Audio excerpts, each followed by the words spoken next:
பதில் சொல்லிக்கிறேன். ரோஜா பூ ஏன் வச்சேன்னா, கருப்பு ஆடையில் வந்திருந்தேன். கருப்பு தான் இன்றைக்கி அடிக்குது எல்லாத்தையும்.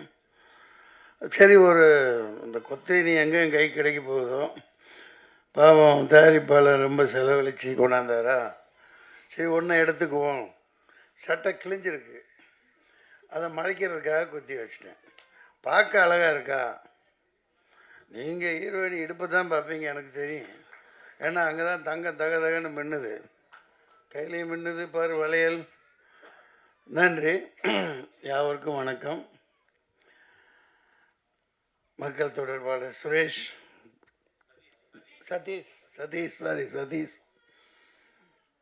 கவிதா தொகுப்பாளினி மற்றும் தேவராஜ் பத்திரிகையாளர், எல்லாருமே, அனைத்து தாளிகையாளர்கள், பார்வையாளர்கள், திரைப்பட சுவைஞர்கள், இந்த படத்தின் தயாரிப்பாளர் அமெரிக்காவிலிருந்து வந்து எடுத்திருக்காங்க இல்லையா, அமெரிக்காவில் குமார் அவர்கள், மற்றும் இயக்குனர் அறிவழகன், ஈரம் பட இயக்குனர் அறிவழகன். ஈரமெல்லாம் மிகப்பெரிய ஒரு பாதிப்பை, தாக்கத்தை தமிழ் திரைப்படத்தில் ஏற்படுத்திச்சு. அமைதியாக உட்காந்துருக்காங்க. அவர்கிட்ட கௌதம் கோவிந்த் தானே, சரி, கௌதம் கணபதி. என்ன எனக்கு என்னமோ அந்த அம்னீஷியா மாதிரி நிறையா வந்துருச்சு, தெரிய மாட்டேங்குது. மற்றும் புதுமுக இசையமைப்பாளர் மனோஜ், ஆர்ட் டைரக்டர். நல்லா போட்டிருந்தீங்க, செட்டு மாதிரியே தெரில. அந்த துப்பாக்கியெல்லாம் ஒரிஜினல் மாதிரியே இருந்துச்சு. நான் ஷூட் பண்ணியிருந்தால் எதுவும் அவ்வளோதான், குண்டு பாஞ்சிருக்கும். அற்புதமாக பண்ணியிருந்தாங்க. இளம் கதாநாயகன் நல்லா அழகாக இருக்காங்க.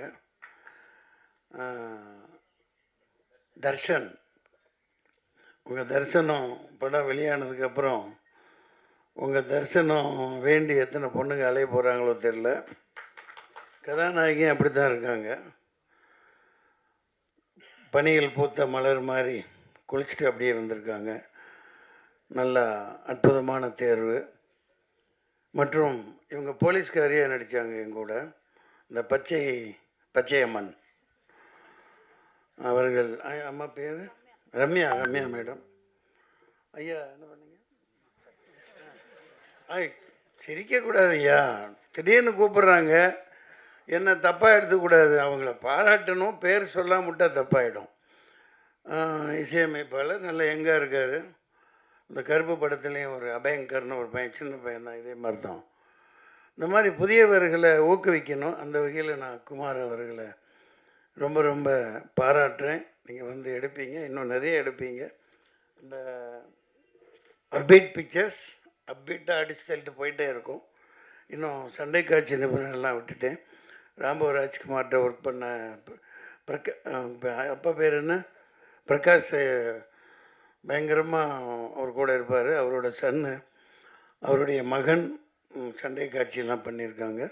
பார்க்க அவர் சண்டை காட்சி நிபுணர் மாதிரியே இல்லை, பெரிய ஒரு ஹாலிவுட் ப்ரொடியூசர் மாதிரி, ஒரு இவர் விஜய் மல்லையாவோட பார்ட்னர் மாதிரி பந்தாவாக இருக்காங்க. அந்த மாதிரி சொல்லிகிட்டே போகலாம். அற்புதமாக இருக்குது. மத்தியான வேலை, சாப்பாட்டு வேலை வேறு ஆயிடுச்சு.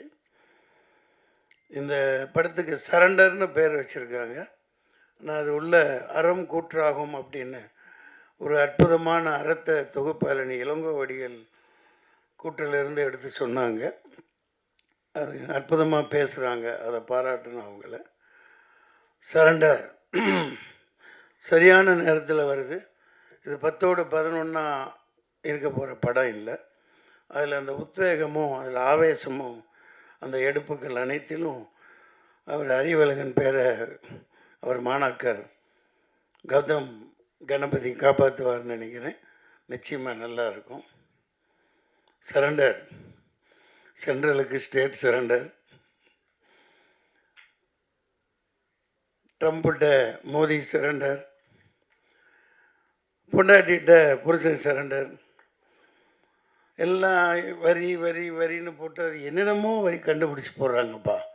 இந்த நிர்மலா சீதாராமன் மேடம் எங்கே தான் கற்றுக்கிட்டு வந்தாங்களோ தெரில, சட்டியே பவுத்து விட்ருவாங்க போல். எல்லாம் இருக்கிற எல்லாத்தையும் அந்த வரி இந்த வரி லொட்டு வரி லொஸ்கு வரி இன்கம் டேக்ஸ் கட்டுறோம், கமர்ஷியல் டேக்ஸ் கட்டுறோம், அப்புறம் என்ன ஜிஎஸ்டி, அப்புறம் ஸ்டேட்டு சென்ட்ரலு எல்லாம் ஒன்றுக்கு 4 முறையிலையும் வசூலை பண்ணி மக்கள்கிட்ட எல்லாத்தையும் அவுத்துட்டு விட்டுறதுனால மக்கள் எல்லாம் கவர்மெண்ட்டுக்கு சரண்டராக இருக்காங்க.